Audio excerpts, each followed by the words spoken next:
Hi, peace lovers. It's December, and I'm still practicing my Kitty Compost voice. For these last couple of weeks of the year, I've gathered 17 holiday inspired public domain readings from writers like L. Frank Baum, Henry David Thoreau, and Charles Dickens. It's a bit quirky, I know, but so is Kitty, and so is the new Peace podcast series arriving right here on New Year's Day, the Peace Experiments, Experiment Zero. A humming government facility, a skeptical fact-checking goat, and a classroom full of teens collide when reporter Kitty Ocampos begins investigating the myths that keep peace just out of reach. The peace experiments explore what happens when young people finally ask the questions adults avoid. And perhaps you've been hearing the Next Peacelands here on the podcast. We'll be returning soon to the practice of holding peaceful intention for the specific war zones and the countries that supply weapons to them. But during this stretch of Kitty Reed's Holiday Lit for Peace, the Next Peacelands will simply offer the names of some of the spiritual organizations working quietly and steadily for peace.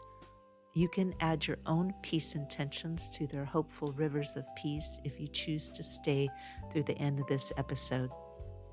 As always, the creative books and projects I make for peace can be found at avaskovspec.com, and the music for the Next Peacelands comes from the talented Javier Peque Rodriguez. Joy and peace to you and yours, and to the world. Now over to Kitty. Today's reading comes from Charles Dickens, a writer who carried the busy clamor and noise of a booming city in his questions.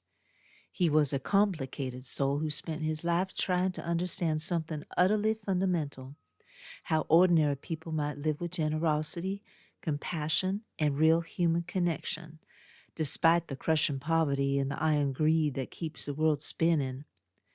Now, his novels can be every bit as stirring as a loud political speech. They lean hard into the idea that your own shared humanity is the single strongest, most reliable force you have in this life. We're looking at A Christmas Carol, which is a brief, powerful piece of moral reflection, written right in the busy middle of his career. In it, he considers the big ideas of redemption, spiritual duty, and the quiet, rock-solid power of simply choosing to care for your neighbor. It's a remarkable reading, a conversation, really, that would go on to shape the way the whole world celebrates its holidays. We'll read just a little today, just enough to catch the steady flame of hope Dickens was tending to and feel how it still manages to warm a winter's day all these years later. Well, honey, I could read the menu sitting on the table at a forgotten diner, or the little paper tag hanging off a dusty old stocking. Sometimes the smallest words make the biggest room for peace, especially when nobody, for goodness sake, is holding a gosh darn gun. Following is an excerpt from A Christmas Carol by Charles Dickens. Molly's Ghost. Molly was dead to begin with. There is no doubt whatever about that. The register of his burial was signed by the clergyman, the clerk, the undertaker, and the chief mourner. Scrooge signed it, and Scrooge's name was good upon change for anything he chose to put his hand to. Old Molly was as dead as a doornail. Mind, I don't mean to say that I know of my own knowledge what there is particularly dead about a doornail. I might have been inclined myself to regard a coffin nail as the deadest piece of ironmongery in the trade, but the wisdom of our ancestors is in the simile, and my unhallowed hand shall not disturb it, or the country's done for. You will, therefore, permit me to repeat emphatically that Molly was as dead as a doornail. Scrooge knew he was dead? Of course he did. How could it be otherwise? Scrooge and he were partners for I don't know how many years. Scrooge was his sole executor, his sole administrator, his sole assign, his sole residuary legatee, his sole friend and sole mourner. And even Scrooge was not so dreadfully cut up by the sad event, but that he was an excellent man of business on the very day of the funeral, and solemnized it with an undoubted bargain. The mention of Molly's funeral brings me back to the point I started from. There was no doubt that Molly was dead. This must be distinctly understood, or nothing wonderful can come of the story I am about to relate. If we were not perfectly convinced that Hamlet's father died before the play began, there would be nothing more remarkable in his taking a stroll at night in an easterly wind upon his own ramparts than there would be in any other middle-aged gentleman rashly turning out after dark in a breezy spot, say St. Paul's churchyard, for instance, literally to astonish his son's weak mind. Scrooge never painted out old Molly's name. There it stood, years afterwards, above the warehouse door, Scrooge and Marley. The firm was known as Scrooge and Marley. Sometimes people new to the business called Scrooge, Scrooge, and sometimes Marley, but he answered to both names. It was all the same to him. Oh, but he was a tight-fisted hand at the grindstone, Scrooge, a squeezing, wrenching, grasping, scraping, clutching, covetous old sinner, hard and sharp as flint, from which no steel had ever struck out generous fire, secret and self-contained and solitary as an oyster. The cold within him froze his old features, nipped his pointed nose, shriveled his cheek, stiffened his gait, made his eyes red, his lips blue, and spoke out shrewdly in his grating voice. A frosty rime was on his head and his eyebrows and his wiry chin. He carried his own low temperature always about with him. He iced his office in the dog days and didn't thaw it out 1 degree at Christmas. External heat and cold had little influence on Scrooge. No warmth could warm, no wintry weather chill him. No wind that blew was bitterer than he, no falling snow was more intense upon its purpose, no pelting rain less open to entreaty. Foul weather didn't know whether to have him. The heaviest rain and snow and hail and sleet could boast of the advantage over him in only one respect. They only came down handsomely, and Scrooge never did. Nobody ever stopped him in the street to say with gladsome looks, "My dear Scrooge, how are you? When will you come to see me?" No beggars implored him to bestow a trifle, no children asked him what it was o'clock, no man or woman ever once in all his life inquired the way to such and such a place of Scrooge. Even the blind men's dogs appeared to know him, and when they saw him coming on, would tug their owners into doorways and up courts, and then would wag their tails as though they said, "No eye at all is better than an evil eye, dark master." But what did Scrooge care? It was the very thing he liked. To edge his way along the crowded paths of life, warning all human sympathy to keep its distance, was what the knowing one called nuts to Scrooge. Once upon a time, of all the good days in the year, on Christmas Eve, old Scrooge sat busy in his counting house. It was cold, bleak, biting weather, foggy withal, and he could hear the people in the court outside go wheezing up and down, beating their hands upon their breasts and stamping their feet upon the pavement stones to warm them. The city clocks had only just gone 3, but it was quite dark already.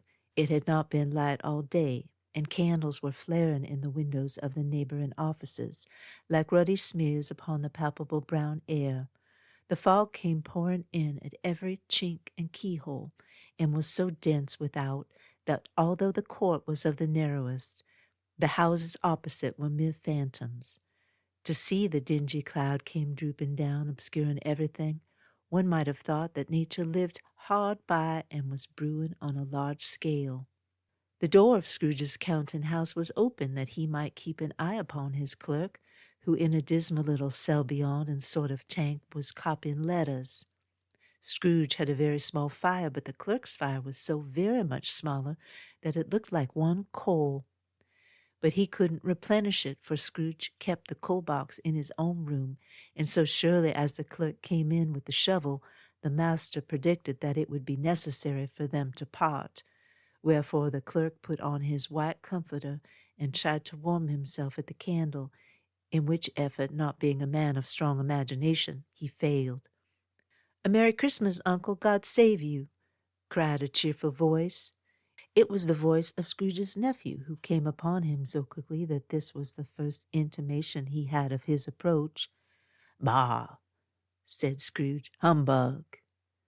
He had so heated himself with rapid walking in the fog and mist, this nephew of Scrooge's, that he was all in a glow. His face was ruddy and handsome, his eyes sparkled, and his breath smoked again. "Christmas a humbug, Uncle," said Scrooge's nephew. "You don't mean that, I'm sure." "I do," said Scrooge. "Merry Christmas. What right have you to be merry? What reason have you to be merry? You're poor enough." "Come, then," returned the nephew gaily, "what right have you to be dismal? What right have you to be morose? You're rich enough."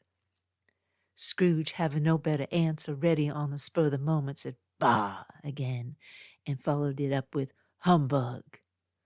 "Don't be cross, Uncle," said the nephew. Thank you for listening and allowing me to practice Kitty's reporting voice for the big story ahead. Now stay with me a few minutes longer if you're able for the next Peacelands.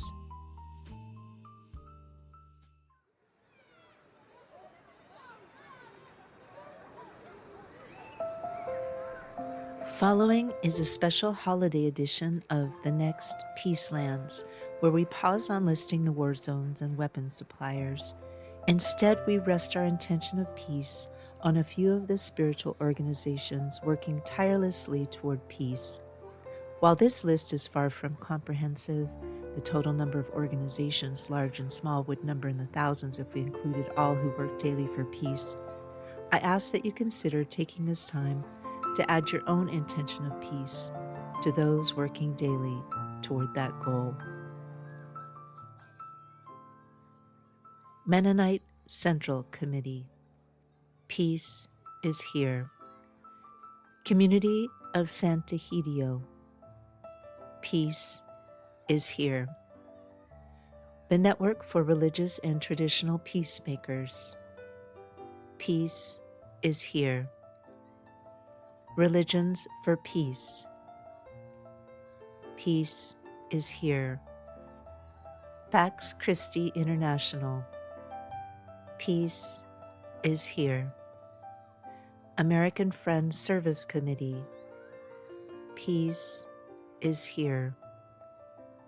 Lutheran Peace Fellowship. Peace is here. The International Fellowship of Reconciliation. Peace is here. Baptist Peace Fellowship. Peace is here. Community Peacemaker Teams.